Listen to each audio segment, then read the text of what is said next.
Well, last time we saw the Eastview Lightning and the Eagan Wildcats, it was about 10 months ago down at the Apple Valley Arena. A 1-0 game after one.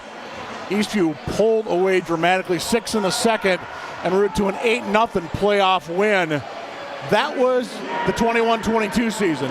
This is the 22-23 season and the home opener for your Eagan Wildcats. Again, pleased to be joined with Nathan Cron. My name is Mike Cook, and we're happy you're watching us wherever you are tonight as we finally get the home opener for the Eagan Wildcats, who are 1-1 on this young season. But boy, those two games were like a week and a half ago. Yeah, it seems like a long time since the Wildcats were on the ice in a competitive match, firing pucks in anger, so to speak, but they've got their work cut out for them. They're a young team, and they've got their work cut out for them tonight. The Eastview Lightning are a fantastic hockey team. They've got an excellent goaltender. They've got some great skaters. We'll see, I'm sure, as they play tonight. The question for the Wildcats is, are they going to back up when those guys come at them, or are they going to attack them? Are they going to close the gap? Are they going to be physical? Are they going to be aggressive? Or is Eastview going to dictate play? And Mike Cook, that's what we're all here to see, and that's what we all want to find out. Absolutely. For Eagan, it's a lot of new faces this year. I think we had 13 seniors on the roster last year. Eastview, I believe, lost like 3 or 4 kids, but they returned, I believe it's 4 of their top 6 scorers from that team that went to the section final last year, coming up just short against Cretin-Durham Hall. For the Wildcats in goal tonight, number 1, Gabe Gley, the junior. And we expect Gabe to be seeing the bulk of the action this year for this Wildcat varsity squad. That's Keaton Ory with the puck, number 2. Tries to get it ahead to number 17, another fresh face, Ben Gerard. Moved into the Eagan district, formerly over at Stillwater High School. 2-on-1 opportunity, and that goes high and wide of Jace Farron. How many times did we mention Farron last year with a fantastic save after fantastic save? Well, he absolutely, look, he had a good team in front of him, but when he needed to make the saves for these Eastview Lightning, he did that. He's an excellent keeper. I'd be surprised if he's not in the consideration for Keeper of the Year here in the state of Minnesota. I mean, he's that good. The Wildcats are going to have to find a way to get something past him. If that's dirty goals, greasy goals, screen goals, whatever it is, they're going to have to do something like that. And I like watching Gus Gley take an early shot, Mike Cook, because that's the kind of leadership that a captain needs to show. Here comes Eastview with a potential 2-on opportunity. They're going to leave a quick shot, and it's 1-0. Lightning, Jordan Brothers. 1:13 into this one. First shot of the game for Eastview, and it lights the lamp. Was a great drop pass there. We'll see who that was. That was Kisch who dropped it. Yep, it was John Kisch who dropped it to Brothers, and Brothers buried it. So that's the kind of thing, to be honest with you, Mike, that's the kind of thing the Wildcats are going to need to do. Absolutely. They're going to have to do that kind of, because I don't think Gley really saw that shot until it was by him. I mean, because what happened is the Kisch who dropped it, basically set a moving screen, right? And that's excellent for the Eastview Lightning. Tough way to start for the Wildcats. And Lightning are going to keep it in again, this time in the Wildcat zone. Puck near side, in front of the Wild student section. A nice turnout tonight in what they call the litter box.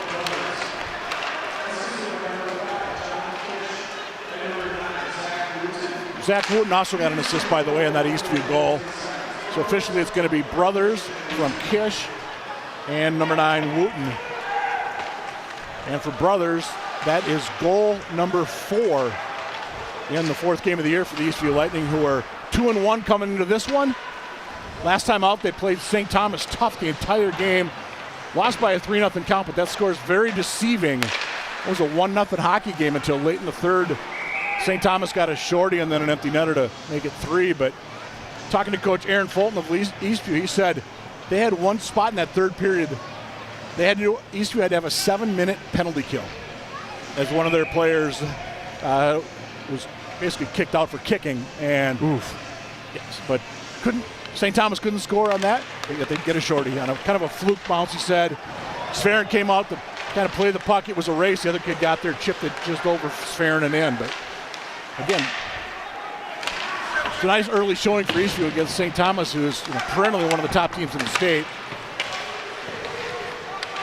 And for these Wildcats, they were over at Woodbury for a tournament. Came up just short against Champlain Park in their opener, and then took out Mankato East/Loyola 5-1 with a nice bounce-back win in game number 2. And gathering this one for the Eagan Wildcats, sophomore Christian Nichols tries to get it all the way up. Upguard intercepted, whistles one just wide of the cage.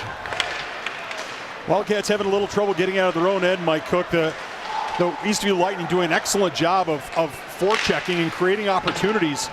Right now, the Wildcats just a step late, a step slow to where they need to be, and there's a great deflection in front. Yeah, Karam got that one all the way through, and they're going to say it was in.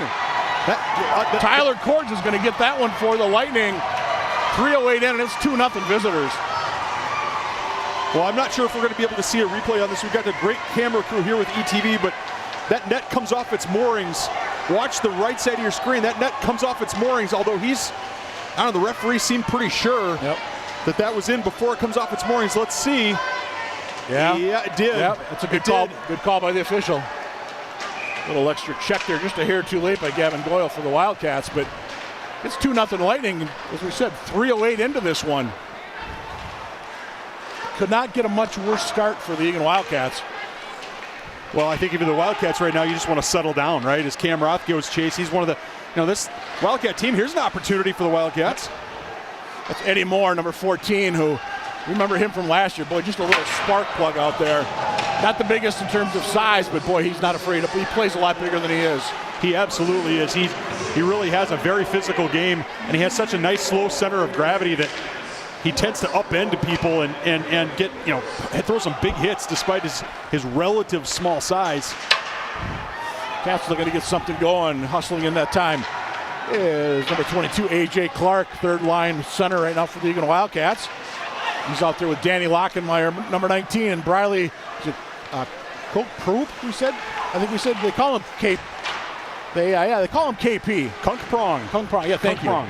The coach said just call him KP. That's what everybody else does. So Briley that's what we'll do for you. Eastview keeps the pressure on behind the Wildcat net. Cats try to poke it out. Up grand in for Eastview. Well, we've got a souvenir. Yeah. Somebody in the stands is going to keep it, actually, as referee kind of hit that hand up like, leave it. I think it landed with a youthful attendee, Yes. Someone under the age of 10, and he looked pretty excited to get that puck. So referee smartly saying, you know what, I'm just going to let you keep that one, son. Hey, speaking of youthful players under 10, just a reminder, Eagan Hockey Association kids, hey, wear your jersey, you get in free. So come on out and check out Eagan Wildcat Varsity Hockey here in the Civic Arena. Cats, can they poke it out? They can this time. Trying to lead the rush that time was Goyle. Goyle, the captain on this squad, along with number 27, Gus Gly. And we should have icing on the Eastview Lightning. Face-off be back to the right of Jace Farron. Well, this is a situation where the Wildcats could definitely use some offensive zone time, Mike Cook. They've spent a lot of time in their own end. 2 goals to the Eastview credit for it, but this big line of Gerard, Goyle, and Gly, they've got to create some offense here. Even if it's not a goal, if it's scoring opportunities, it's offensive pressure. Here's Kronberg for Eastview. Leads that rush down. He's guarded closely by Lance Murray. Murray on that pairing with Keaton Ori back on the Eagan blue line. Murray, one of the few defensemen who had a fair amount of varsity experience last year. Other defensemen had some experience, but not nearly as much as Murray. Looked for him to be a leader on the back line. Yeah, Coach Carlson very crediting his offensive skills for Murray. Here's Ori. He's going to go in deep for the Wildcats. Another asset for Keaton Ori, according to Coach Carlson, is his skating. You saw it right there that time down. But here's Kronberg the other way. Big save, rebound. And that goes just wide. Kronberg nearly made it 3-0. He and Cords had a couple of good opportunities there for Eastview. Lightning will keep it in from way out up into the netting. It goes off the shot from Charlie Ortman. Another senior for the Lightning. Some of these seniors on this Eastview squad, it feels like they've been around a long time. I think they have. Yeah. Well, I mean, and that's not a knock against their academic prowess. No, it's not like they're being held back, but no, it does. I think a lot of them, Mike, were here when they were sophomores, getting a lot of varsity time as sophomores, and that's why these names are so familiar to us. Faceoff stays down in the Eagan zone. Nichols trying to get something going on the rush for the Eagan Wildcats. Hustling all the way through that time, Cam Roth. We got these maybe one of the fastest definitely one of the fastest skaters on this Wildcat squad. In front, couldn't quite connect. That one goes high, popped up into the air off the initial shot that time by Nichols. Yeah, nice shot by Nichols. It was a good setup by Roth looking for, and I couldn't pick out who he had. I think it was Riley Paulus. Paulus in front, yeah. Oh, it was Paulus or Eddie Moore. I couldn't tell.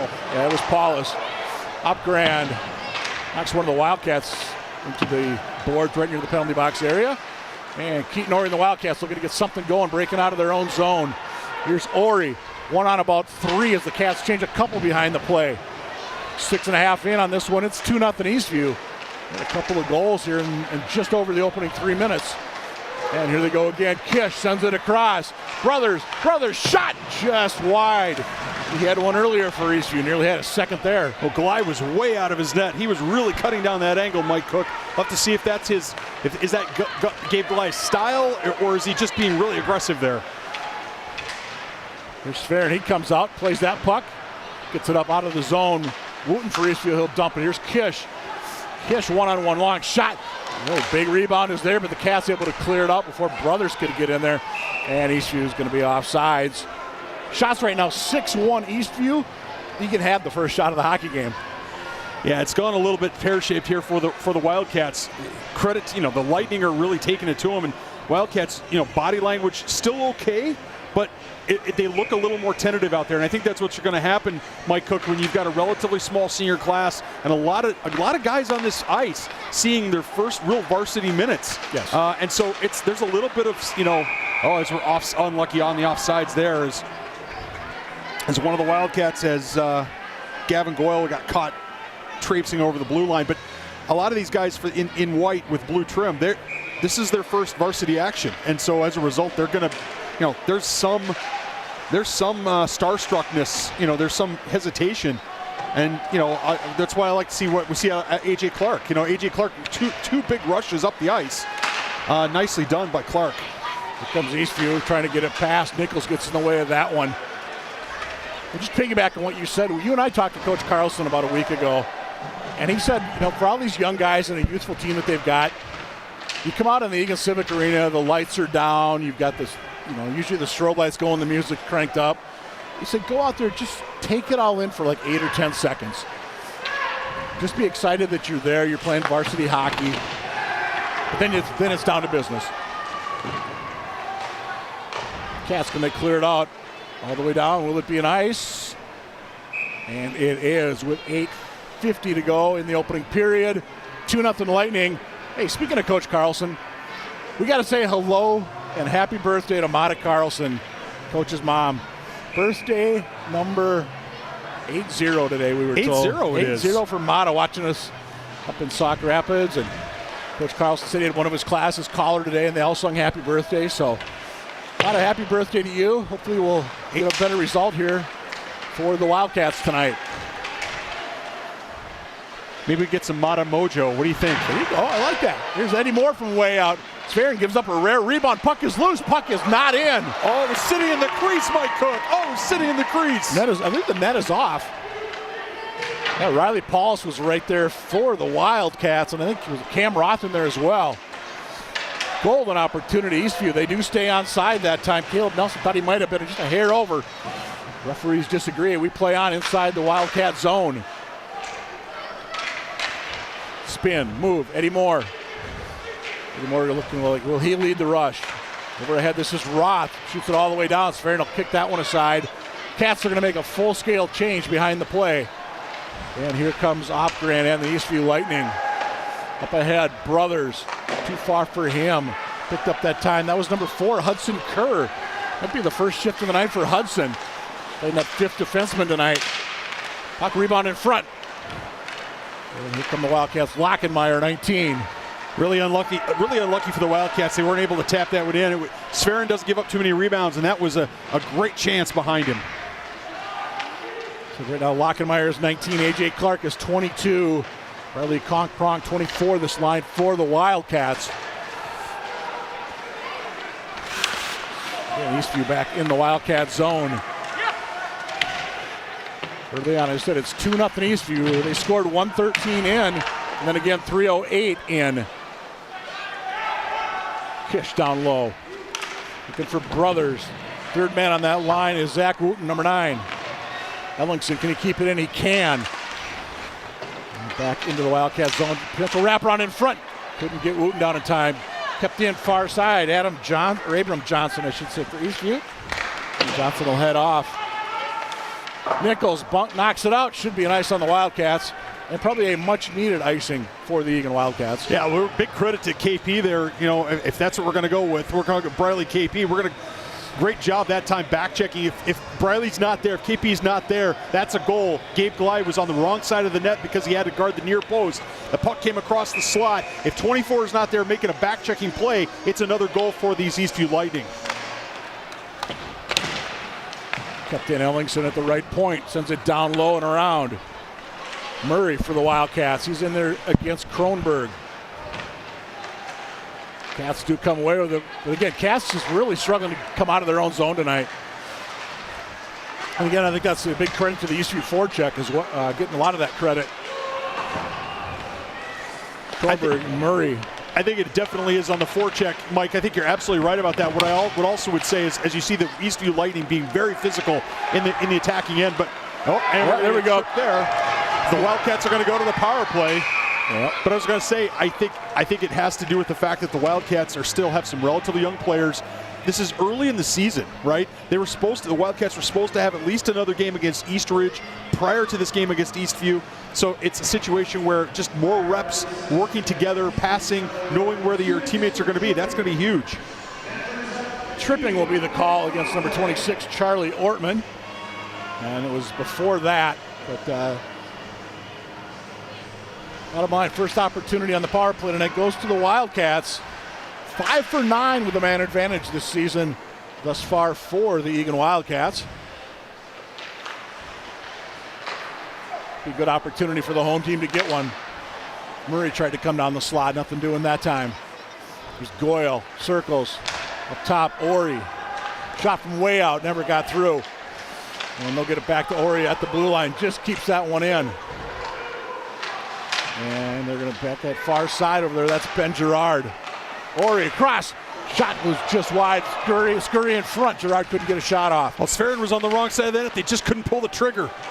And that one's going to be popped up and out. Eagan Wildcats forced to regroup. Eastview's going to change one defenseman on the far side. As number 9, Zach Wooten, comes on for Tyler Cords. And the Wildcats are going to get something going here with 1:04 to go in the man advantage. There's Riley Paulus, one of the few seniors on this Wildcat squad. There's number 6, Nichols. Goyle, no. They thought about shooting and then thought to pass, and I think either way, he didn't have much of an area to go with, and you saw what happened. The first 40 seconds of this power play, Mike Cook looked really good. It looked really good. There were some really good opportunities in the Eastview zone. Wildcats need to replicate that here in the last 40 seconds. We'll see if they can do it this time with Nichols leading the way.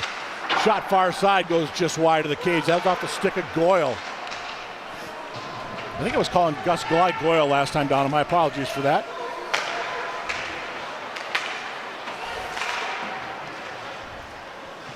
And Eastview 13 seconds away from killing this one off. Cats looking for that last gasp opportunity here with a man advantage. Nice job that time by Ellingson for Eastview to poke that puck away. Here's Paulus near side as Eastview is about to go back to full strength, and they are back at full strength. And they had a man leaking out of the, actually the guy in the box went to the bench, and then leaking out was one of their forwards, Kronberg, and couldn't quite connect. He was about 2 strides behind on that long outlet pass. Kept in Wildcats. Roth's been out there a long time. Tries to get a shot off, fanned on that.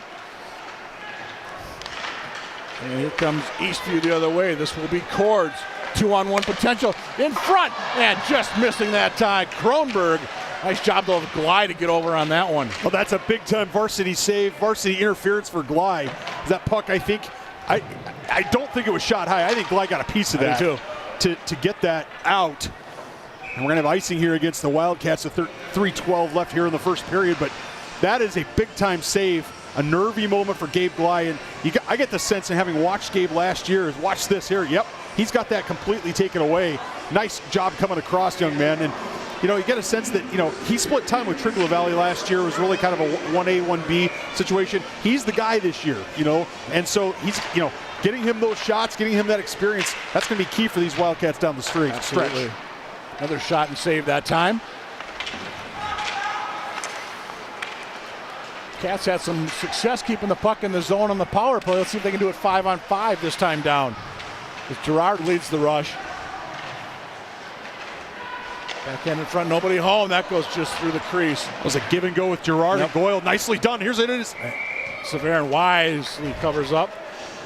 Boy, he had the one. I think he was confused on that other puck that went through the crease. He was kind of looking the wrong way, but Severin able to recover and quickly grabs the loose puck. It was a give and go between Gerard and Goyle. Nicely done, and then Gerard ends up in front of the net near the crease with an opportunity. And again, Severin is, he's fantastic. But that's the kind of goal you're going to have to get against him. You're going to have to get something kind of dink or dunk in front, something that's not going to be a big clean shot from the point. Yeah, face-off will come back in the Eastview zone after another icing.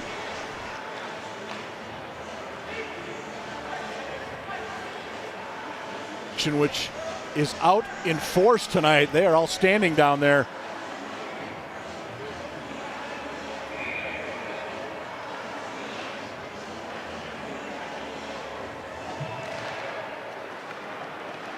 Time to Eastview's number 9, Wooten.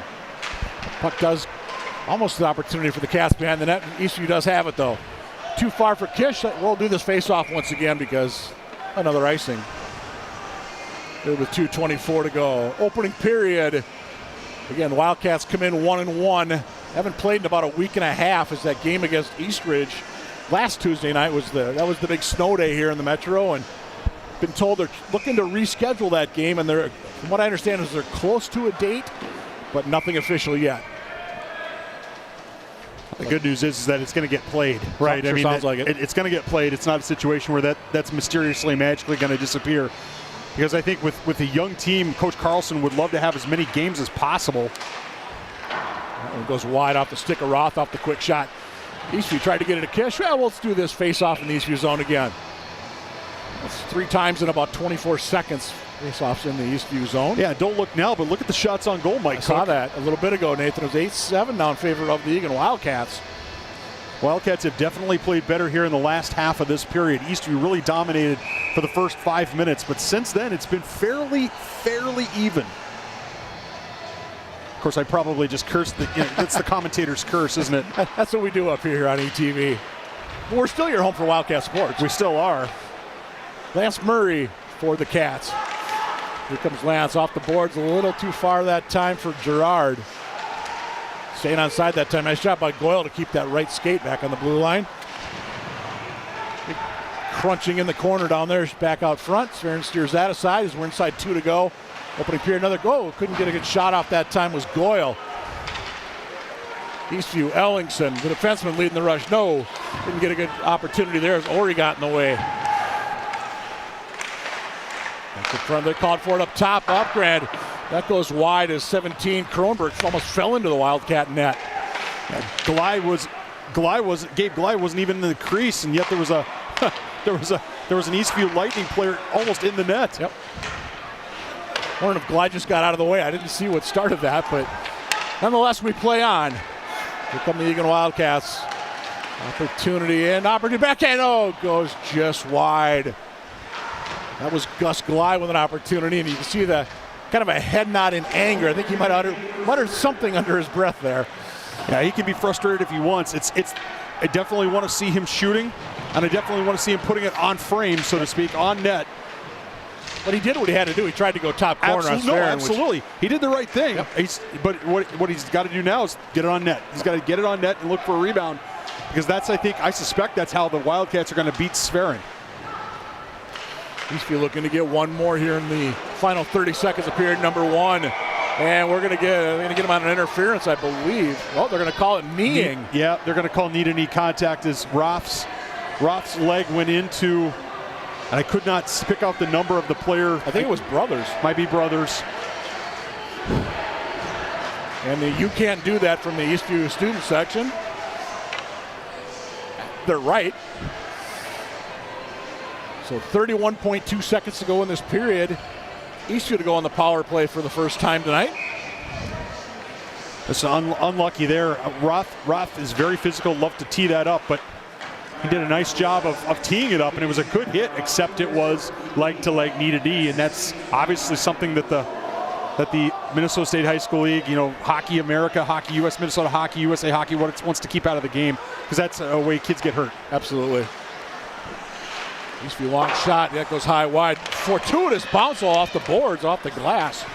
Cats, can they clear it out of harm's way? Eastview looking for the last opportunity, quick shot.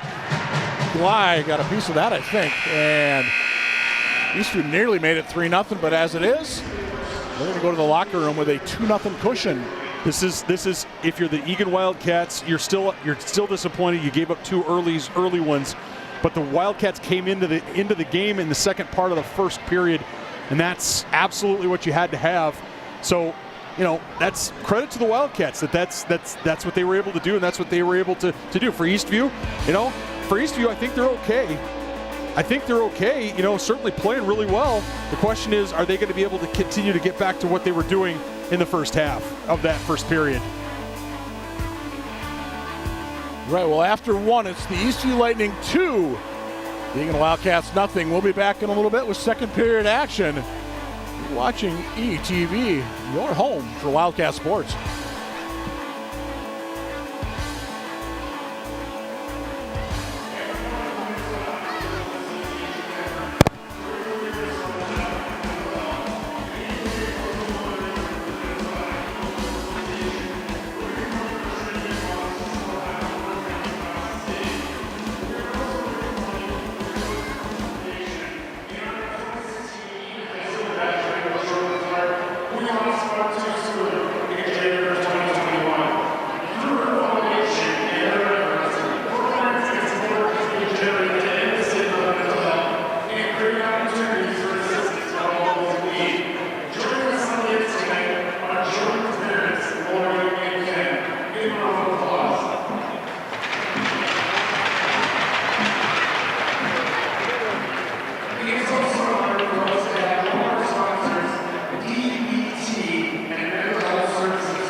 Thank you for supporting the cause. We'll be doing it again next year. Thank you.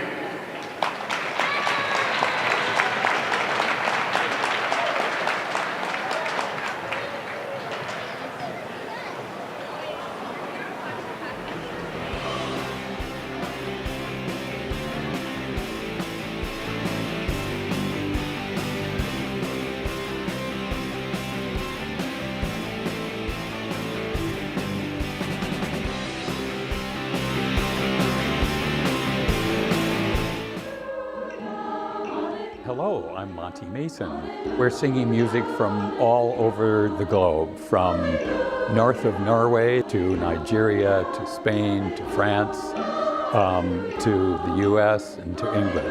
And then we're also singing some holiday classics like Winter Wonderland and that sort of thing. It's going to be fun and really good. That's why people should watch the concert or attend.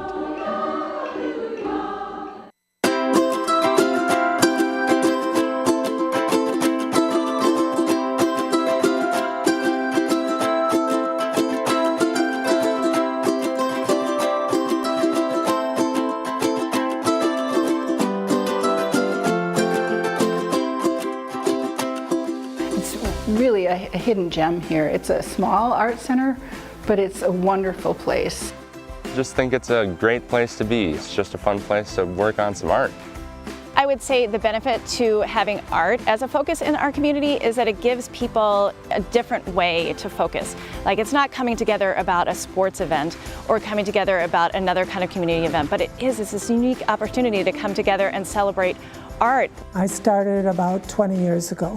In those days, it was the Dakota Center for the Arts.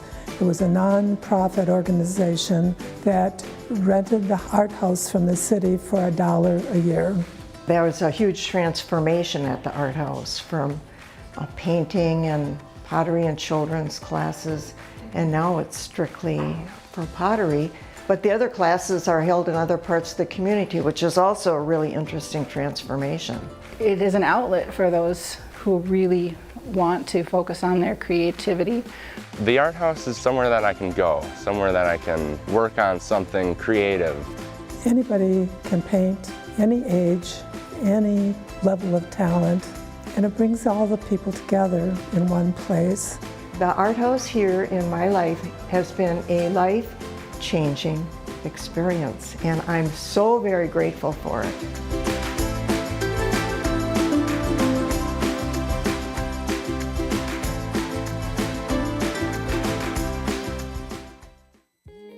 Do you know about Positively Eagan? It's a video series by ETV that highlights the good happening in our Eagan community. Stories of people reaching out, giving back, or shining a light on the people who make Eagan great. If you or someone you know has a story to share, we want to hear about it and feature it in Positively Eagan. Visit cityofeagan.com/positively-eagan to submit your story and watch previous episodes. The City of Eagan is dedicated to providing top-quality resources essential to our residents and businesses.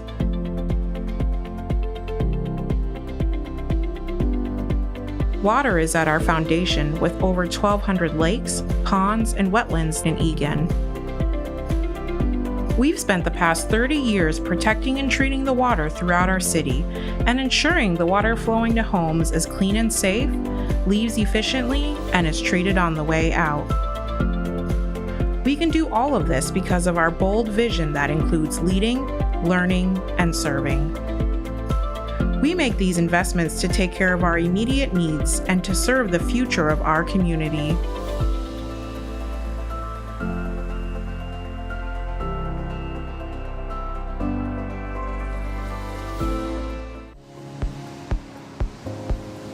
The drone technology that we've been using here at the Eagan Police Department has evolved dramatically since we began our program. We recognize that this piece of technology has a significant public safety benefit if we were to employ it across the police department.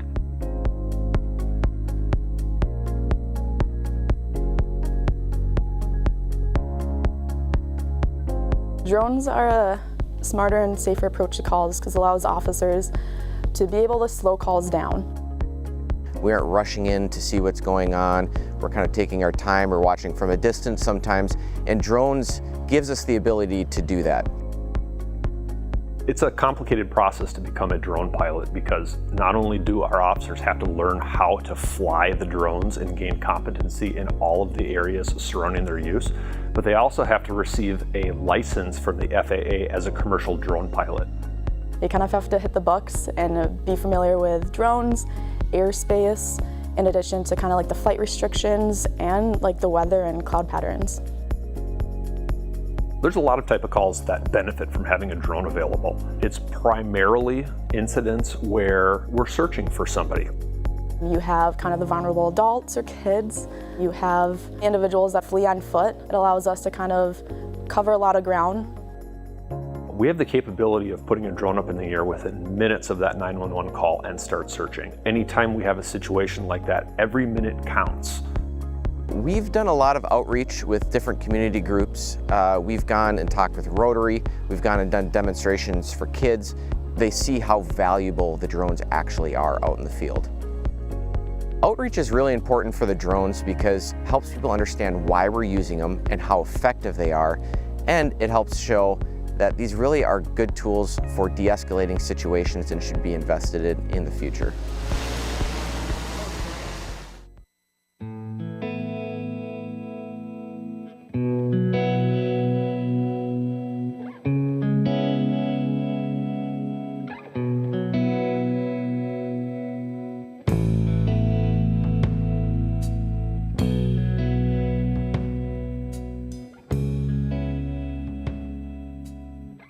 We're here in Eagan this week. We're here for Dakota County.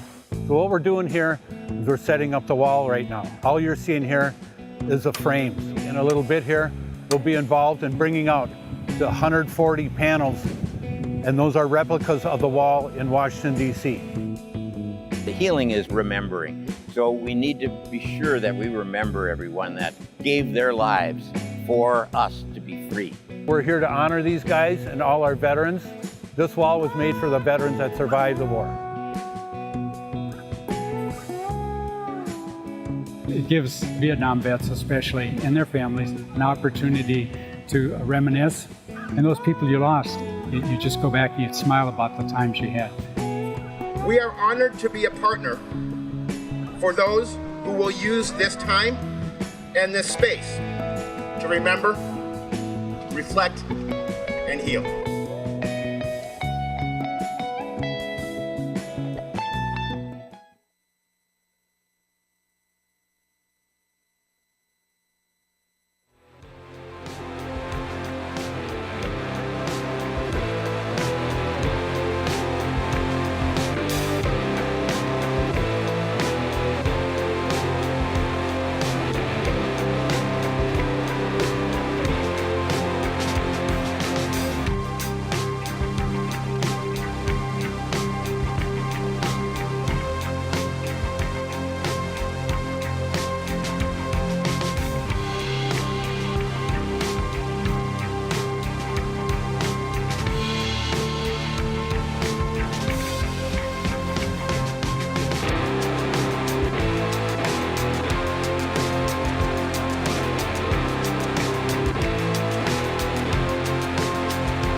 Welcome back to the Eagan Civic Arena, where after one period, it's the Eastview Lightning 2, your Eagan Wildcats nothing.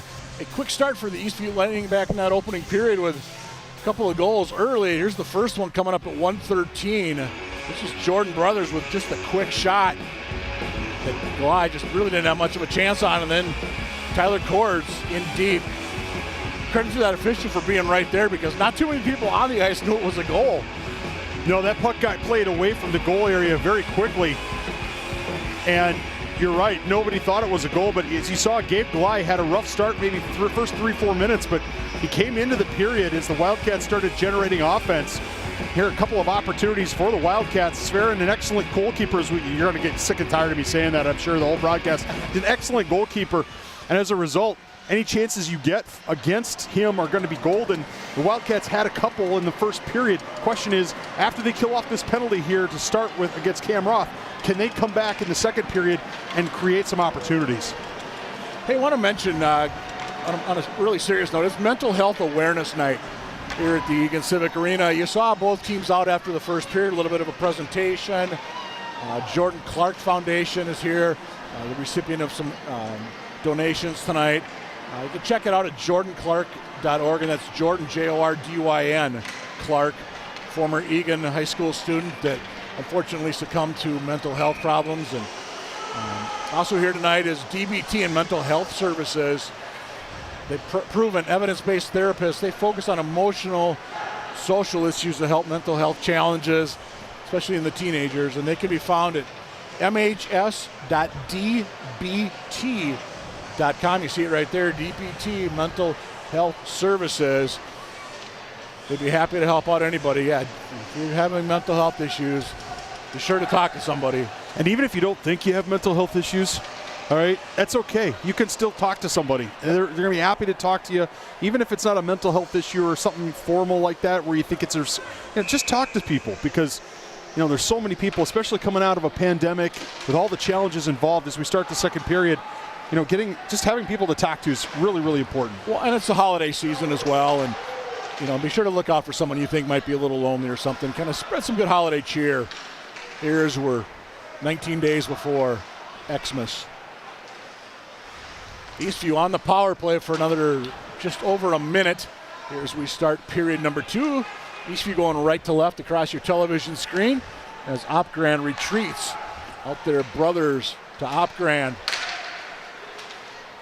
They've also got Kronberg out there on the left side. Down low is Wooten. And number 5, John Kisch, the captain of this Eastview squad. He's got the puck. He'll leave it near side, half wall, circling back up top. They're going to leave it for Opgran. Good coverage that time by the Wildcats. Gus Gly, 27 and 16 last. Very quick shot, and it's 3-0 as soon as I say that. Jordan Brothers, second of the night. And 3-0 Lightning. Well, I was just about, watch this, it's going across from Wooten, and Brothers puts it just under the crossbar. I was just going to talk about how, the Lightning power play looked a little sluggish. It did look, they were skating around and lots of puck handling, not a lot of passing, not letting the puck do the work. And that time, Kisch has got the puck, he attacks the net, draws the defense, kicks it to the side, and Brothers buries it. Second of the night. Well, Brothers, that'll be his 5th of the year.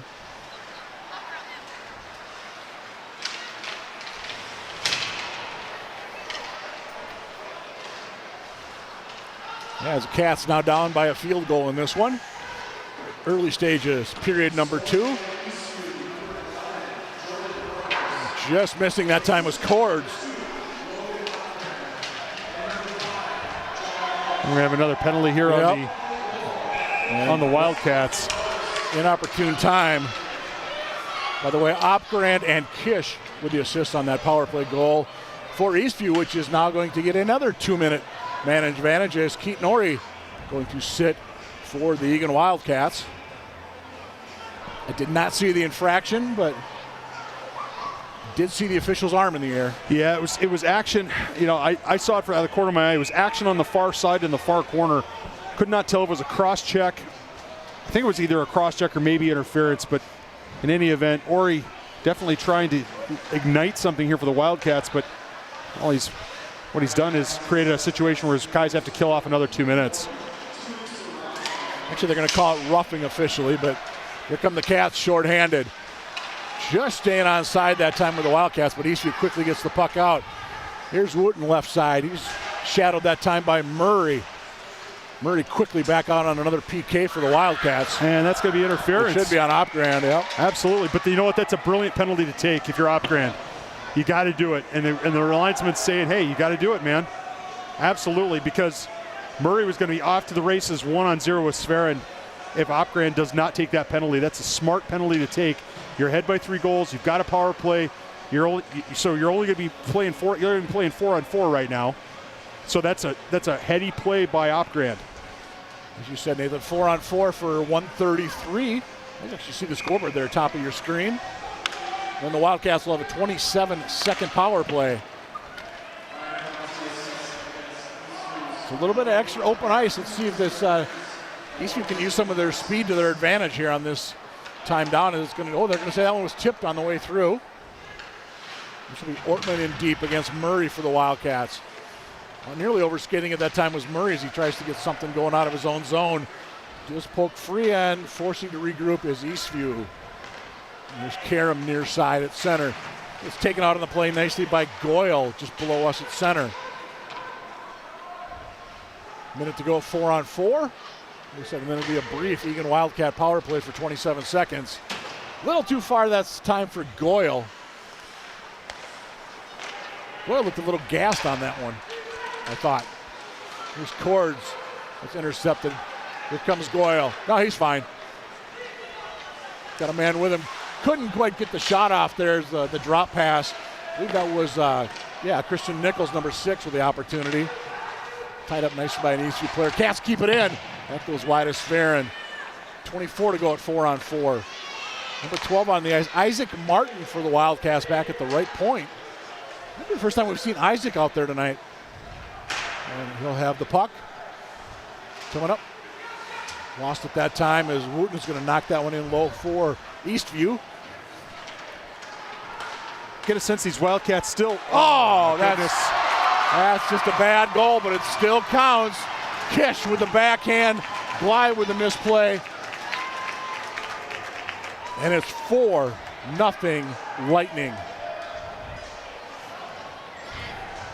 I almost want to guarantee you will not see a goal like that against Bly the rest of the year. Well, his pad just did not get down. Yep.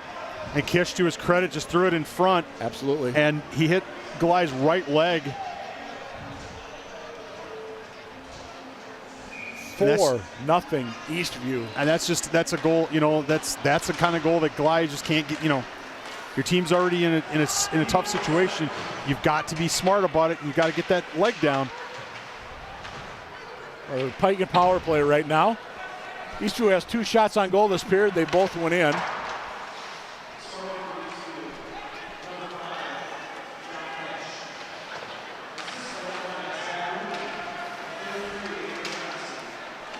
Nancy Wooten got the first assist on the Kisch goal. Couldn't quite make out who they said on the second one.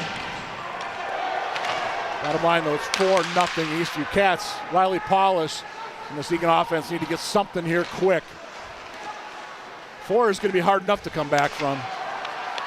There's a shot at the outside of the cage off the stick of number 22 for the Wildcats. That was A.J. Clark.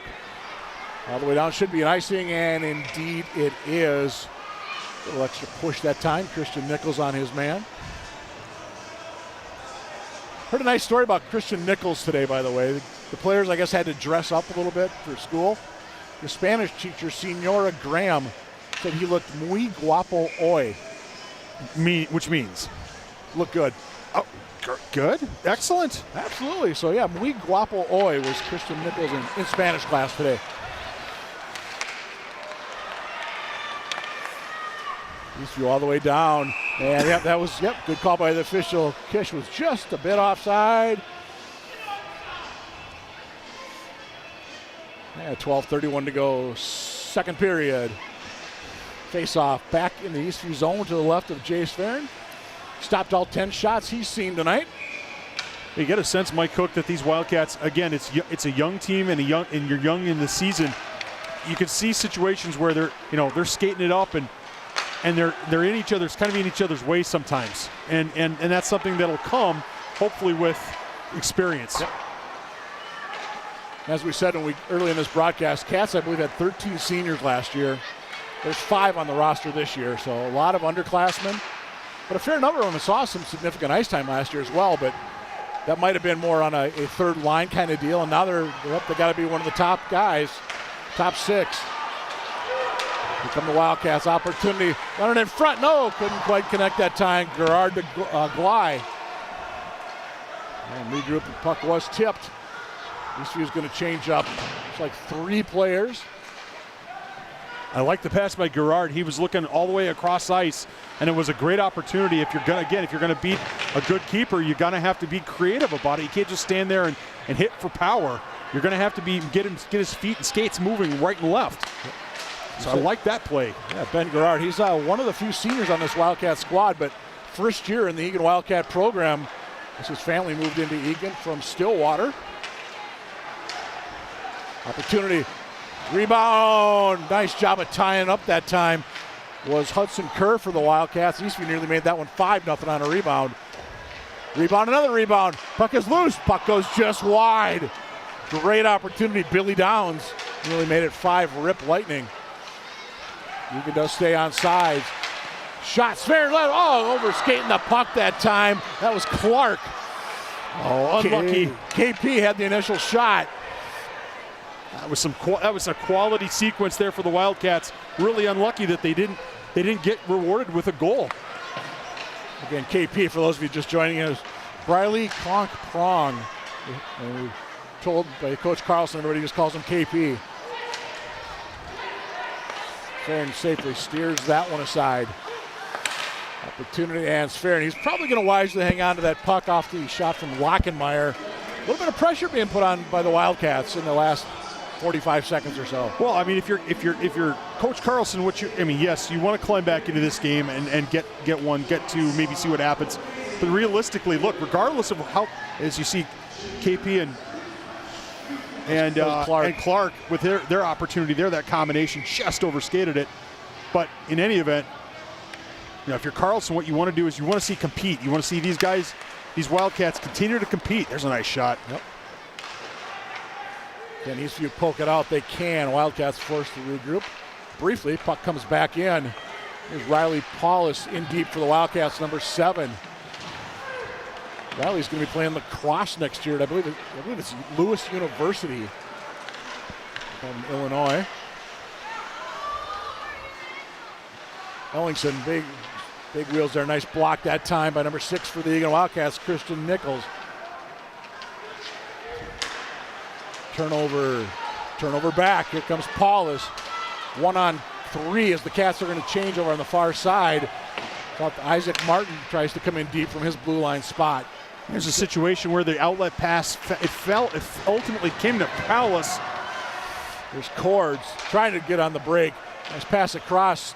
Good defense back time by Isaac Martin for the Wildcats, number 12. Here comes Ori as the Cats are going to change up the other 4 behind the play. Ori gets ridden out behind the boards. All the way up. This is going to be Brother. He's looking for the Hattie. Backhand, no. Tied up nicely by Lance Murray. That was a terrific play by the Eagan D.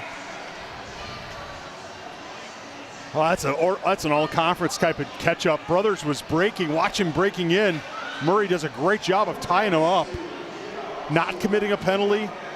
Making sure his arms can't get through the shot on. And boy, if Murray plays like that, that's a heady, a smart play.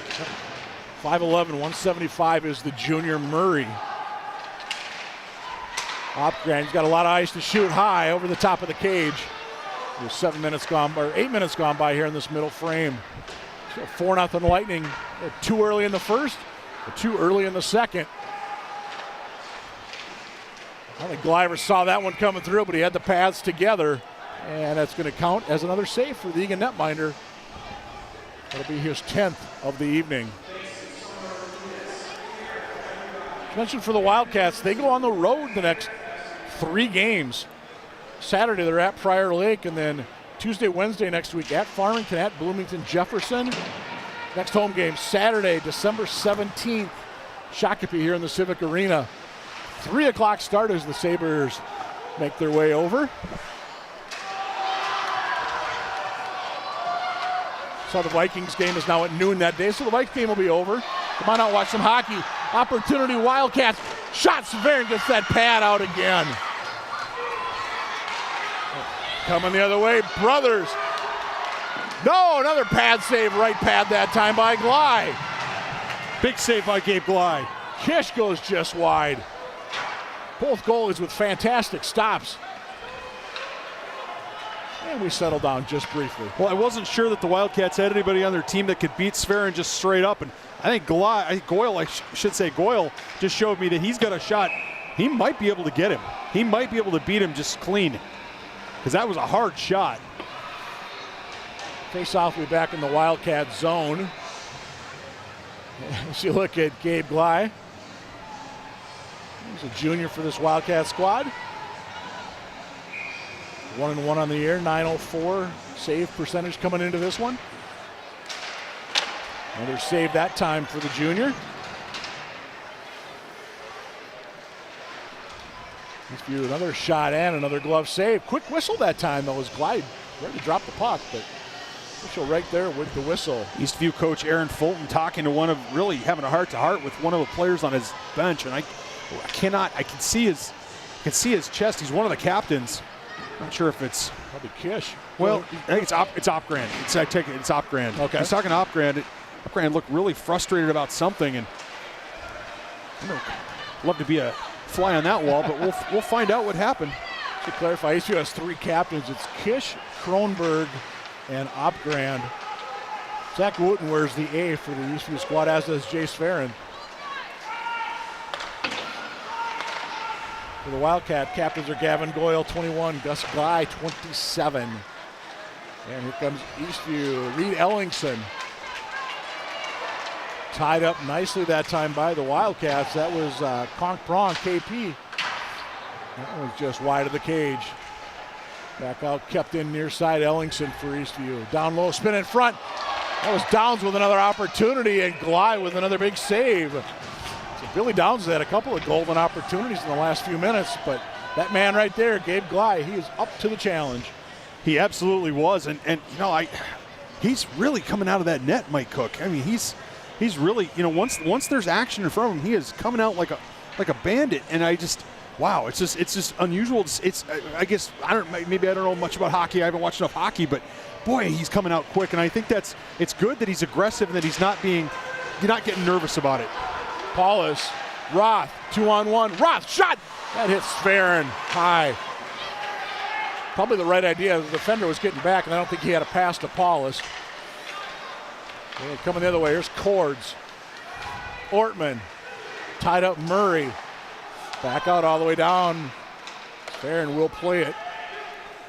I think if you're going to critique that 2-on-1, the only thing you'd say is shoot low, try to get a rebound off Sferin's pads. But other than that, you're right. He probably didn't have much in terms of a pass. Too far that time trying to get Kronberg coming across for Eastview. And Lightning forced to tag, they do. There's Ori leading the rush for the Wildcats. Got Paulus with him on the right side. Ori trying to get through the entire defense. He will draw a penalty. I think it's a little shove in the back of the head for his efforts. I think it's just going to be the one penalty, but bottom line, he drew a penalty for the Wildcats.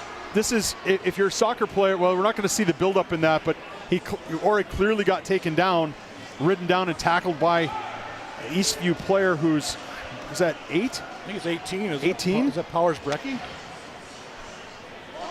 Yeah, you're right. First time we've called him tonight. Wrong reason if you're Powers Brecky. Max just a sophomore on this Eastview squad.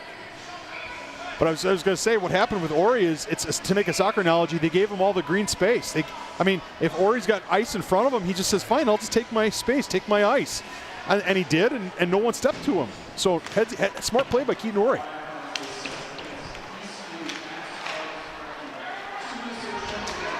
I believe they said tripping, by the way, the infraction for those of you that are scoring at home. Like to see the Wildcats put together a quality power play here, Mike Cook. Again, even if they're not going to score, get some quality opportunities as that one hit iron. That was, they say, it's goalie's best friend right there. Boy, I tell you, I've been impressed with Keaton Horry leading that rush from his defensive position tonight. He drew the penalty right there. Again, he led the rush. Well, speaking of, here he goes again. 3-on-2, drop pass, back to Horry. Couldn't quite connect that time on the feed from Goyle.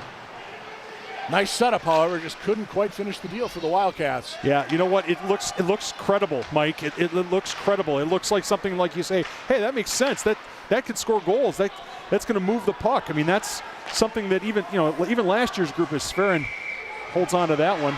Smartly done. A little extra shove there on Murray from Opgran. But I'm kind of surprised Sferin hung on to that puck because the Cats would change it behind the play. Well, I think Murray, he might be 5'11", 185, but I think he plays more like he's 6'4", 285. You know, I mean, I think he looks big out on the skates and he covers ground. So maybe Sferin's saying, hey, safety first. Power play halfway over for the Wildcats. And that puck did trickle out. Couldn't quite be kept in on that far side by Nichols. And Eagan will regroup back in their own zone. I love Nichols using the referee as a screen. You love that, Mike? I did too. That was really the same thing. I thought that was really bright. That's a veteran move by a sophomore. Yeah, very nice. Here comes Cam Roth. Can't quite. Does get it back in the logo. Roth in deep. No, lost a blade. He kisses the board, strips up a man, and Roth is going to sit. Down in the litter box, they're not happy with that call on the Wildcat, but I think it's the right call. Well, it might be. I bet we're going to get a great replay from our crack ETV and award-winning ETV crew. We'll see if we can get a replay of what happened. I mean, clearly somebody went down. Roth, watch him. So he's facing the other way. He sticks out, and the Eastview player trips over it. To be honest with you, Mike Cook, I could go either way on that because I think Roth's saying, "Hey, I just had my stick. He was on the ice." A better look here. See if you can see here. Oh, you know what? Yeah, that's a pretty good whack. Yeah. Well, you know what? He got him with the skate, Mike. He did. He got him with the skate. It was a trip with the skate. It wasn't the trip with the stick. It was the skate. So sorry, Cam, but I'm going to side with the refs on that one. So we'll have 18 seconds right now, 4-on-4 on the play, and then Eastview's going to have a power play for about $1.36, 37. Up by 4-0 are the Eastview Lightning. Eastview 1 for 2 thus far on the power play. Brothers, drop pass, nobody there wearing blue. Eastview is now on the power play officially. Cats send it all the way down. Hustling down that time for the Wildcats is number 24 in white. That is Briley. KP, Prong. Here comes far side. 22 in white, AJ Clark. Rooting for Eastview. Got a lot of room on that left side. All the way down, he'll circle. He was looking for Kronberg in front. He was defended well. Near side, center in front. Wooten opportunity, that goes wide. Tried to go top shelf in the corner, nothing there. Eastview will just set up top again. Here's Brothers. He'll shoot the long shot. And right there on the stop is Gley. Right in front though for Eastview was Kronberg looking for a rebound. None forthcoming as he was watched closely by Ori of Eagan. With 47 to go in the power play for Eastview. Yeah, the Lightning have scored 4 goals, so I'm not going to sit here and say that their offense is stagnant or that they can't put the puck in the net, but boy, their power plays had a lot of puck handling and not nearly as much passing as maybe I would have thought they would have. Opportunity Wildcats. Goyle looking for the shorty. Goyle, he's in. Didn't get it. I think that went off the crossbar. Let's take a look. Definitely went up into the netting. Yeah, it absolutely did. But I think crossbar or glove. Crossbar. Ping.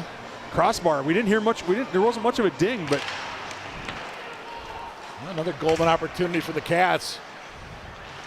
Again, Sfer, nice job. He came out, kind of squared him up, forced the high shot. But as you've said numerous times tonight, that's how you're going to beat this netminder. And that's the second time Goyle has flashed some real shot-making chops. And I believe that might even be the second time he's hit the iron. And Ortman just missed wide. That might have caught a shade of iron on the way by. Cats 2-on-1. Back across. Puck is loose. Sferin somehow robs Gus Gley on a great feed from Gerard. Well, it's better to be lucky than good. And Stern's really, really good. So he got a little luck there. And he's saying to the referee, holy cow, did you see what I just did? But look at that. He's just sitting on it. He knows it's not in the net, but he doesn't know where it is. But instead of freaking out about it or scrambling around, he just sits there and kind of calmly says, okay, my defense will clean this up. A great shot, though, by the ETV crew. Absolutely. 3 cameras rolling here tonight inside the Civic Arena. This is home opener for Eagan boys hockey. And we'll be back here December 17th.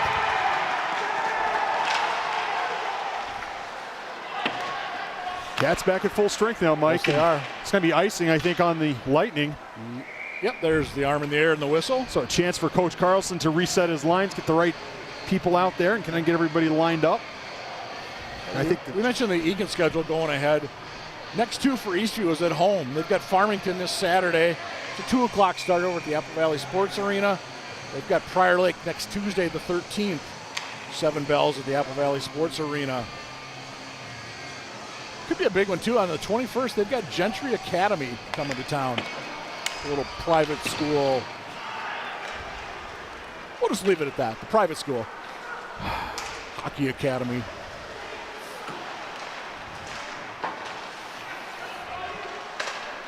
Eagan opportunity. This is 21 Goyle. Nope, couldn't quite get the pass off that time. Gerard, dot, never got through. Wooten backhand and out. 90 seconds to go in this frame.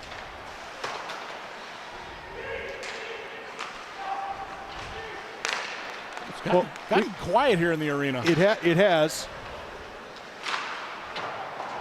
It has gotten a little bit quiet. The Wildcats have come back in this period to play better hockey. But unlike the Lightning, they just have not made their punches tell. Nice puck control. Just whistled that one wide. It was Wooten. Minute to go in the second.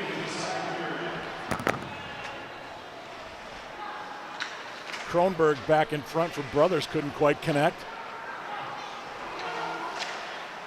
Well, I really like this top line for Eastview. Brothers, Wooten, and Kisch work so well together. There's Kronberg. He's on that second line with Ortman and Cords. There's Cords down low. A little extracurriculars pushing and shoving in there by the Wildcat D. And the physicality continues. That shot blocked on the way through.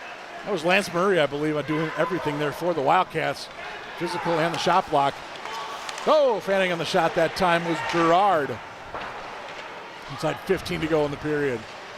Nice move by Gley, creating the space for Gerard. Unfortunately, just didn't work. Quick shots there and kicks that one aside. Had a good look at it. And Eastview Lightning had 2 in the first, 2 in the second. They lead 4-0 after 2. Well, not again. It's really the tale of two periods, right? I mean, it's the same. I should say it's the same tale, right? Where the Wildcats come out a little bit sluggish, give up a couple of goals. It doesn't quite work for them, but all of a sudden, as the period goes on, they get better and better and better. And really, what I'm seeing some players I haven't seen a whole lot on the ice previously for the Wildcats, and they're playing pretty well. And we're seeing some offensive chances. Sferen's just not letting any of them by. So we'll see if Eagan can do better when we come back for the third period. You're watching South Suburban Conference Hockey on ETV.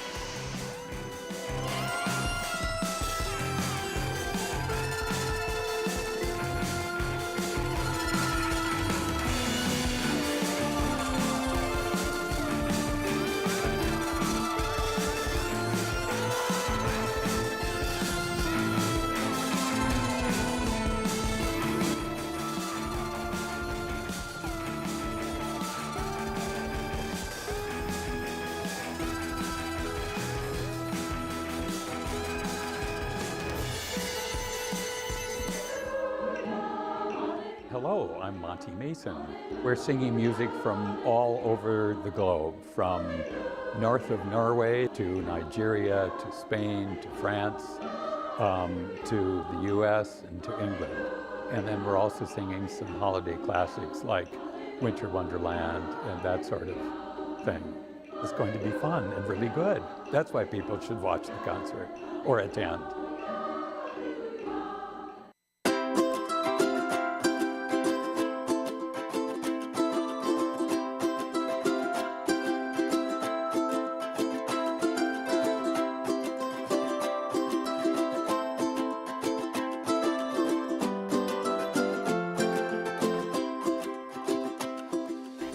Really a hidden gem here. It's a small art center, but it's a wonderful place. Just think it's a great place to be. It's just a fun place to work on some art. I would say the benefit to having art as a focus in our community is that it gives people a different way to focus. Like, it's not coming together about a sports event or coming together about another kind of community event, but it's this unique opportunity to come together and celebrate art. I started about 20 years ago. In those days, it was the Dakota Center for the Arts. It was a non-profit organization that rented the art house from the city for $1 a year. There was a huge transformation at the art house from painting and pottery and children's classes, and now it's strictly for pottery. But the other classes are held in other parts of the community, which is also a really interesting transformation. It is an outlet for those who really want to focus on their creativity. The art house is somewhere that I can go, somewhere that I can work on something creative. Anybody can paint, any age, any level of talent, and it brings all the people together in one place. The art house here in my life has been a life-changing experience, and I'm so very grateful for it.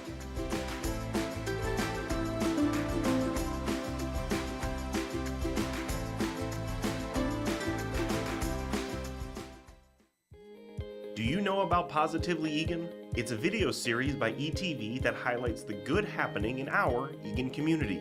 Stories of people reaching out, giving back, or shining a light on the people who make Eagan great. If you or someone you know has a story to share, we want to hear about it and feature it in Positively Eagan. Visit cityofelgan.com/positively-Eagan to submit your story and watch previous episodes. The City of Eagan is dedicated to providing top quality resources essential to our residents and businesses.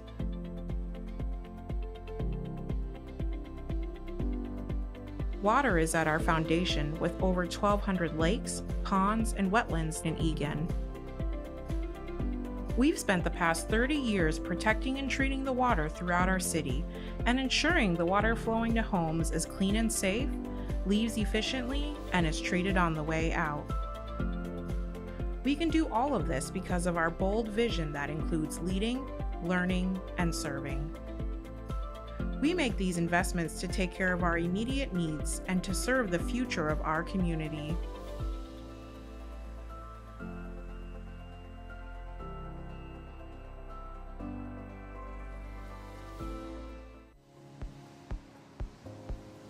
The drone technology that we've been using here at the Eagan Police Department has evolved dramatically since we began our program. We recognize that this piece of technology has a significant public safety benefit if we were to employ it across the police department.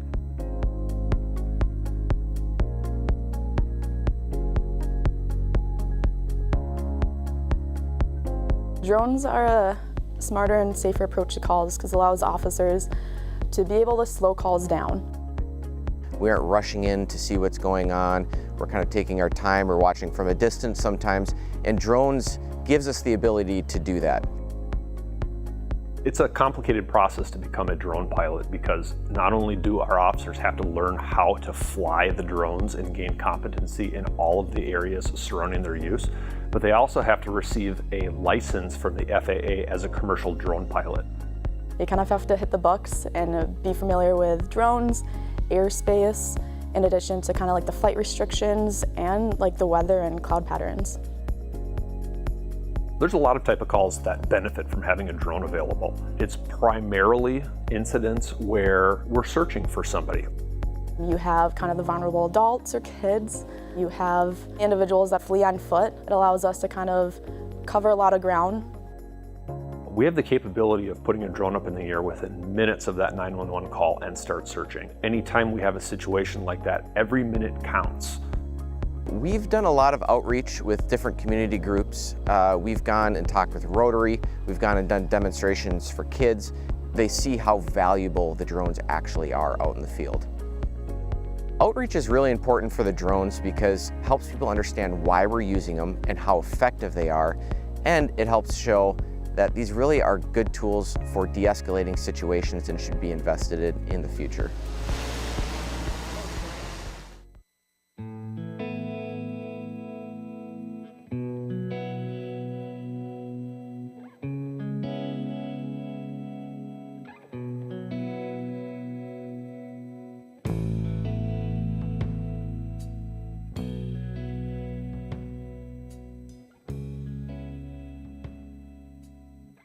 We're here in Eagan this week. We're here for Dakota County. So what we're doing here is we're setting up the wall right now. All you're seeing here is the frames. In a little bit here, we'll be involved in bringing out the 140 panels, and those are replicas of the wall in Washington, D.C.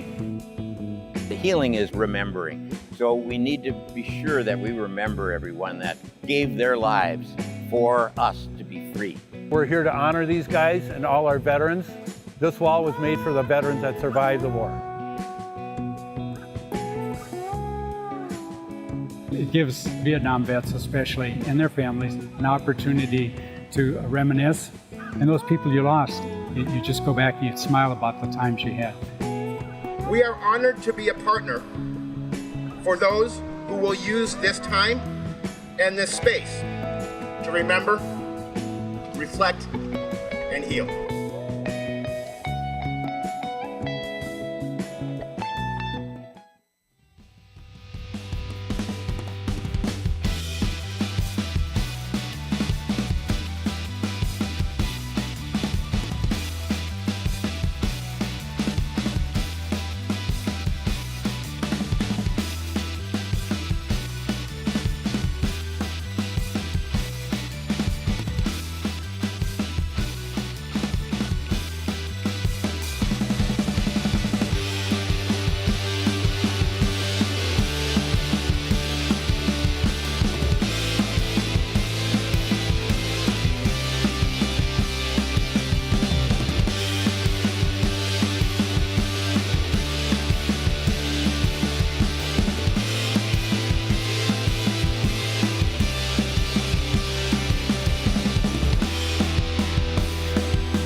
The Zamboni door just closed. The door in the corner is about to open for the officials to come on the ice. And then we should have the Eastview Lightning and the Eagan Wildcats back for period number 3. 4-0 Lightning as we go to the final 17 minutes. Eastview had 2 early in the first. They got 2 early in the second, and that's where we are. So, again, we want to make sure we say a special happy birthday to Damata Carlson watching us tonight. As we look at the replay on the second period, that was the goal by Kisch. He made it 4-0 for the Eastview Lightning. Cats with an opportunity. Probably the best one was right there. Unfortunately, A.J. Clark just overskated it a little bit. Well, several good opportunities for the Wildcats in this game. I mean, we were talking about it between periods, Mike Cook, that the Wildcats have hit the iron twice. They've had what I would call 3 pucks in the crease, or things rolling around in the crease against a really good netminder in Sferin. And they've had a couple of shots, a couple of breakaways, a couple of 2-on-1s.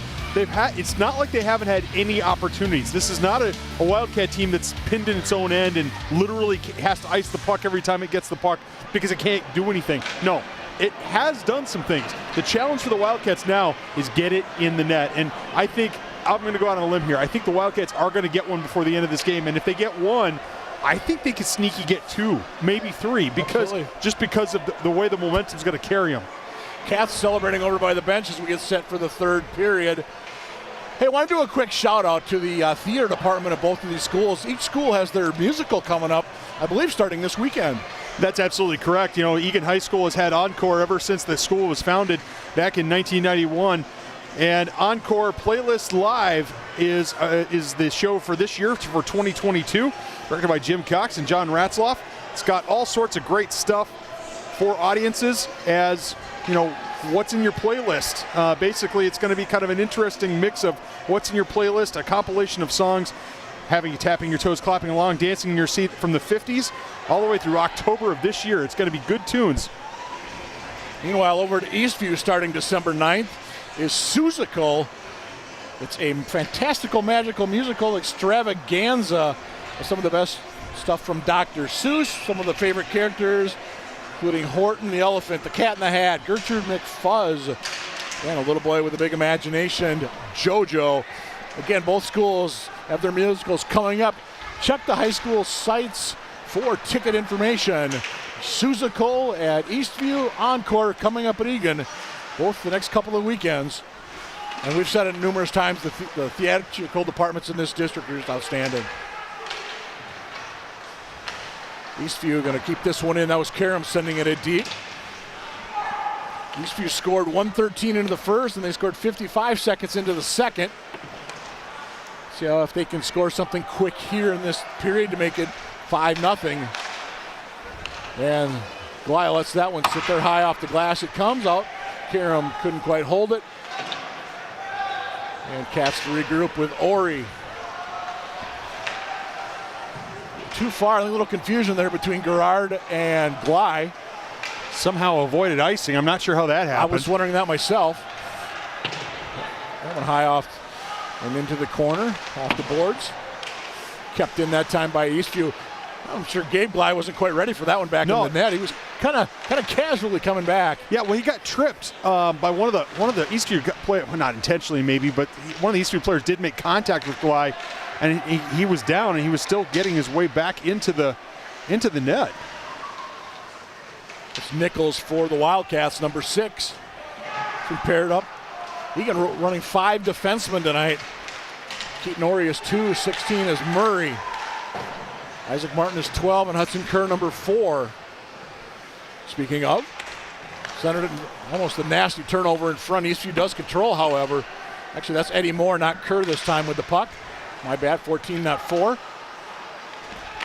Roth stops, spins. 2 minutes gone by in the third. 4-0 Lightning. Here on ETV, of course, you're home for Wildcat Sports. Eddie's a better hockey player than I'll ever be, but boy, I don't know about Certs clearing it right up through the slot. Yeah, I'm sure Coach Carlson will have a word or two about that. Opportunity for Eastview. Downs, stuffed again, and then he hits the outside of the net on the rebound. Downs has had the equivalent of what, a hat trick plus tonight with the golden opportunities.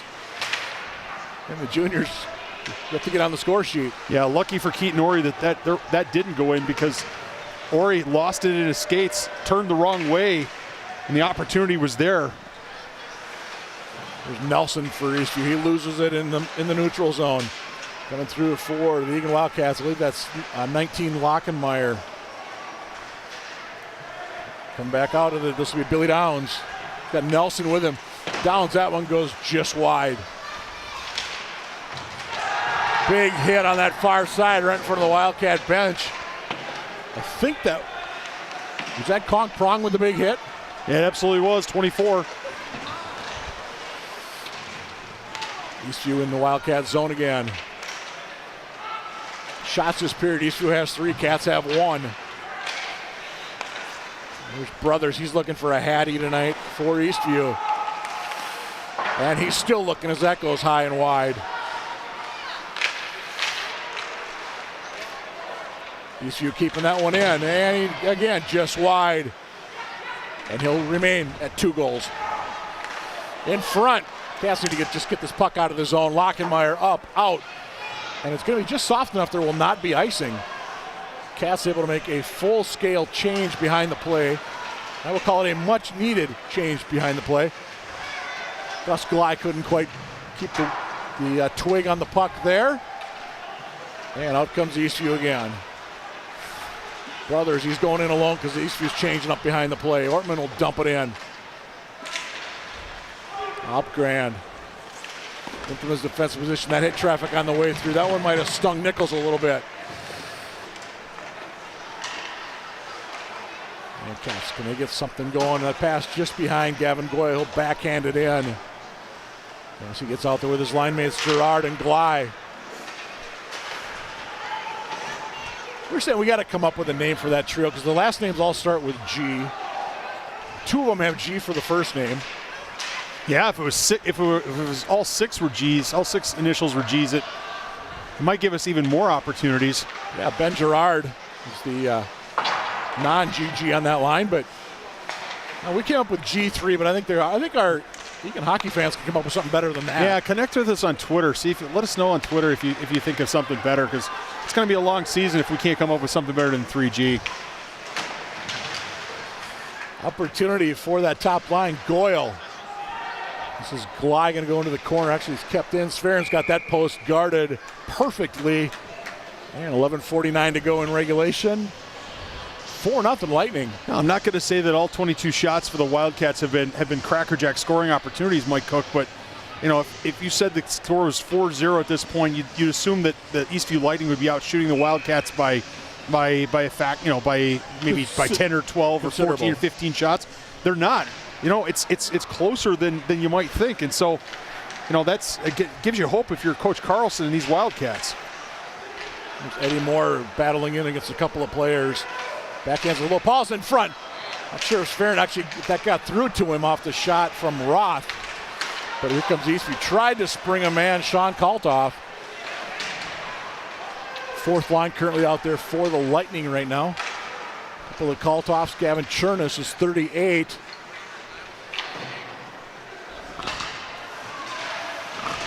Puck right in front of the Eastview student section. They're all on their feet here in the Civic Arena. They've had plenty to cheer about for their school tonight. The Eagan fans, by the way, they're sitting down at the student section there. Like I said, one goal by the Wildcats would definitely, again, I'm not sure if they're going to climb back into this game. I'm not going to predict that, Mike, but I will tell you it's going to change the momentum here dramatically. Just getting one more and kind of breaking the duck. Absolutely, and you look at that going ahead. You get that you got something positive going. Yeah, I think it's fair to say what we're seeing from Eastview tonight tells me that they're a team that's probably going to finish on the top half of the conference. Oh yeah. Maybe, again, I know it's early, but assuming injury-free and things like that, they're looking at they're looking like a 2 seed in the section. Oh, look at that, a fortuitous bounce. There's the Hattie.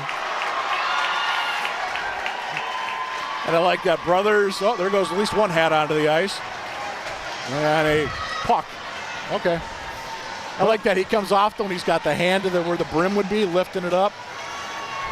They don't have to be pretty. They just got to go in. Well, eventually, if you keep shooting, eventually you're going to get your hat trick. And Brothers managed to finally pull it off, although I have to say style points-wise, no. I'm going to say that's a big negative, man, because that was one of the one of the weirdest looking goals I've ever seen. Again, it goes in. The scoreboard says 5-0. Yep. I get it. It's a hat trick. Congratulations, but style points wise, I'm just going to say from an artistic standpoint, not quite high on my list. It's funny, I was just looking down and Swearing in the Eastview cage, he's getting a little beverage, some water, but he's looking over the student section like, guys, quit throwing stuff out here. Knock it off. Nice veteran move there by Eastview goalie to do that. Well, he's in the zone. He doesn't want anything to get in the way of. He doesn't want anything to get in the way of a shutout, of a clean sheet. He wants to walk out of here in 10 minutes and 9 seconds and change with a 0 up on the scoreboard, and he doesn't need any delay game penalties or unsportsmanlike conduct penalties or any of that silliness. He just needs to keep playing. And that would be a second straight blanking of the Wildcats. As we said at the outset, they 8-0 in the section quarters last year. Backhand.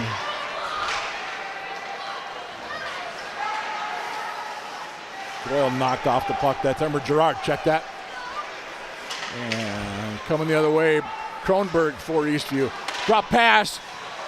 Nice opportunity that time by Ortman, but an even better stop that time by Gabe Glye. Yeah. Read it perfectly. Gobbled up by Glye, and in fact, I think, Mike Cook, you correct me if I'm wrong statistically, but I think the last time these two teams played here at Eagan last year, the home game for the Wildcats, I think the Wildcats got shut out in that game as well. So I think the last time they scored was at Eastview.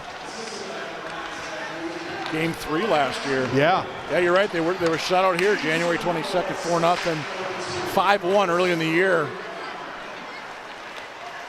at Eastview a year ago. So they were outscored 17-1 by the Lightning last year in 3 losses. They're down 5-0 here. Is that what you call having somebody's number? Well, I don't know that it's... Big hit there. Yeah. Oh, that might get you an extra 2. Oh, and now where they're both going. Abram Johnson's going to sit. The question is for how long. Yep, that's going to be bad. Well, Ori's going to go. Ori's going to go for 2. Ori's going to go for 2 for sure for the hit, and then I think we're going to get. There it is again. Okay, yeah. So that's a hit. Yeah, that's a hit, and he left his feet, and Ori's going for the big hit. Yeah. But that's going to get you. That's going to get you 2. In fact, that could be. And there's another 2 at least. You know what? That could be a 5. Yep. That could be a 5 because that's a stick. That's a stick to the head, Mike Cook. I mean, that's absolutely it is. That's a stick to the head and neck. Yep. Again, I don't think he's necessarily trying to. I mean, it's just 2 guys playing hard, and he's not trying to kill him or anything. But that's, if that looks like a 5-minute major to me. Yeah, Coach Carlson looking for an explanation on the Eagan bench. Yeah, it definitely looks like a 5-minute major. That's what I would think as well, judging by what's happening over there. Yeah, the second thing was just his body weight was carrying him down there, but that first shot was absolutely intentional. Absolutely. And they got to give him a 5, maybe a 2. They might do a 2 and 10. I don't know, but that says 5-minute major to me. So Ori, I think, got 2 for an elbow, they said. And I heard a rough at least on 33, and I couldn't quite make out what they said on the other one. Yeah, I think it's off. Well, there's nothing on the board yet. I cannot believe they're going to call offsetting minors on that. No, I can't either. But now, again, I'm not saying somebody should be taken out and drawn and quartered and hung from the yard arm, but I am saying you let guys take shots. I'm disappointed in the referees here because you let somebody take shots with their stick to the head and neck area. Yep. That's just, you can't do that. You just can't do it. You can't let them get away with that silliness. I think the second one on Johnson, when he did the second one, I'm not sure how unintentional that was. Well, I saw it a little more. But the first one was clear. Right? Oh, absolutely. First one was clear. No question. And again, look, I mean, the referees are doing their best. I'm not saying they're doing a bad job, but I just can't understand what, especially early in the season, I don't see how you're helping yourself or helping the sport by letting people get away with that stuff, especially in a 5-0 game, right? It's not a 1-goal game. Call a major penalty, man. Well, Eastview is down a player who got a 2-5 and 10 against St. Thomas for kicking. So, opportunity. Eastview down. Glye in front. Goal. Give it to Kisch. 6. Rip. Lightning. Second of the night for Kisch. with 8:39 to go. Well, it's just too easy, and the defense just let glide down there. He makes the save. Now he's got to guard that post. He's got to guard that post. But Murray's got to get back. But somebody's got to get back and help him out and cover. Well, and it's 6-0 running time.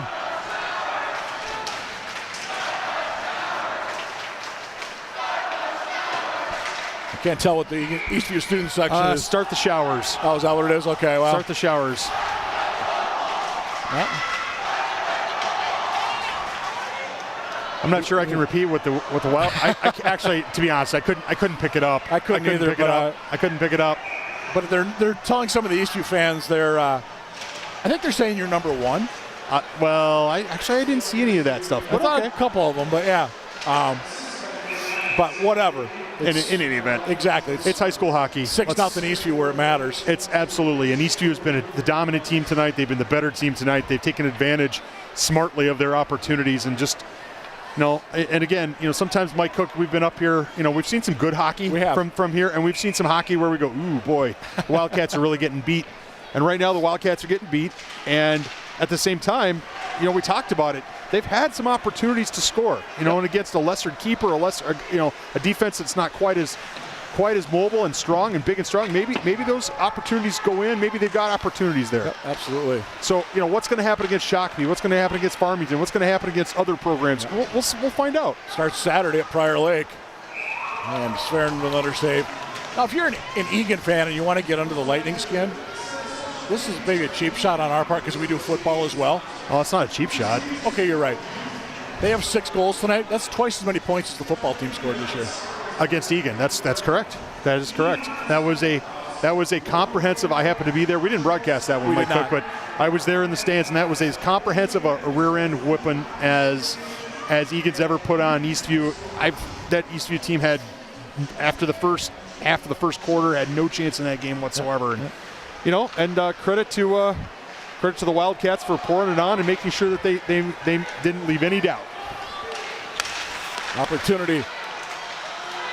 And now there's a touchdown with the extra point for Eastview. And here we go. And this is what happens when you don't call major penalties. Yep. This is what happens when you lose control of the hockey game. And also what happens when, guess what? I think we're going to see a replay here. Yep. I think we're going to see a replay here. And my guess is that we're going to see a guy in blue behind Gley. Yeah, he's in the absolutely. 17 is interfering with Gley being able to get around back to it. That's why somebody hit him. That goal absolutely shouldn't count. But again, we're in the place we're at, and they're going to offsetting, I believe, on the box. But again, we've reached a point where offsetting penalties, nobody gives a rat's patoot, right? I mean, I'm sorry, but look at 17. He's in the crease. He's not playing the puck. He's going for the puck, though. Did he play the puck in? Did he score? Yeah, he did. I think he got him with the backhand. All right. Cats got to be mad at themselves. There's got to be a defenseman on Kronberg. There wasn't. It's 7-0 Eastview. Yep. It's getting out of hand physically. Yep. Hopefully the referees tell both these guys, hey, knock this BS off. Well, and again, the referees have nobody, in part they have nobody to blame but themselves. Yeah. You call the 5-minute major before, and that this foolishness doesn't happen, right? It just doesn't happen. Yep. I didn't even see who they took off. I thought it might have been 6 for Eastview, which is Cords, and I didn't even see who the Wildcat as they're sitting down. But bottom line is it's 7-0 Eastview. Karam with a long shot. As you said earlier, shots, Eastview's only up 30-25, but it's 7 rip. But the shots they've had, you talk about grade A chances. Plenty. Well, think of it this way. Three that I can think of, 3 of the Eastview goals have been pucks in the crease, right? Yeah. Pucks in the crease, tap-ins, weird bounces, little passes things like that. And what's happened? What's happened is they've put them in the net. The Wildcats didn't. As we see Grayson Robbins make on a fourth liner making his varsity debut here for the Wildcats. Justin Schreiber out there as well, number 11. Senior for this squad. Yeah, Robbins is 10. He gets hit that time by Powers Brecky, as we're seeing some numbers for Eastview that we haven't seen for quite a while either. But I would imagine if you're Coach Carlson, you're going to look at this, and that's the one thing one of the main things is going to be, guys, we got to cover on our own end. We got to help our goalie. knock somebody on their keister kind of thing. Especially if your goalie, like Glei, is aggressive coming out to take down the angle. Yep. You know, if that puck does get in behind him, or if the puck gets around him, somebody's got to help cover till he can get back. But credit to Eastview. I mean, they're still coming in. They're reaching in. They're making the plays. The guys are where they need to be. And we're down to 3:44 to go in running time. As I say, good opportunity. Let's thank our crew here tonight. Yeah, I want to say thanks to our award-winning ETV crew: Josh Sibley, Joe Chupik, Greg Borman, Brad Lester, Mia Pardo, and Kevin Miller. Thanks so much for giving us the sights and sounds here at the Eagan Civic Arena. Obviously, if you're an Eagan Wildcat fan, you'd like to forget about that little bug in the corner that says 7-RIP, but the reality of it is that regardless of whether we win or lose here at the Eagan Civic Arena, we've got a fantastic crew. We do a great job with replays. We do a great job with cameras. And it's a joy to watch, I'm told over and over again, by people all over the Twin Cities and Minnesota. Murray to regroup up for the Cats. So look at our screen here, where our monitor, we got a little gremlin taking over in the truck too, apparently. Got some of the coating up there. Maybe that's just on our monitor, I'm not sure. Eagan student section making some noise. Well, circle it on your calendars, ladies and gentlemen, because these two teams, this is not the last time these two teams will play. January 20th, that'll be a Friday night at the Apple Valley Sports Arena. Yeah, so that'll be rocking. I imagine, given the result here tonight, the Wildcats will definitely want to send a message. High and wide that time.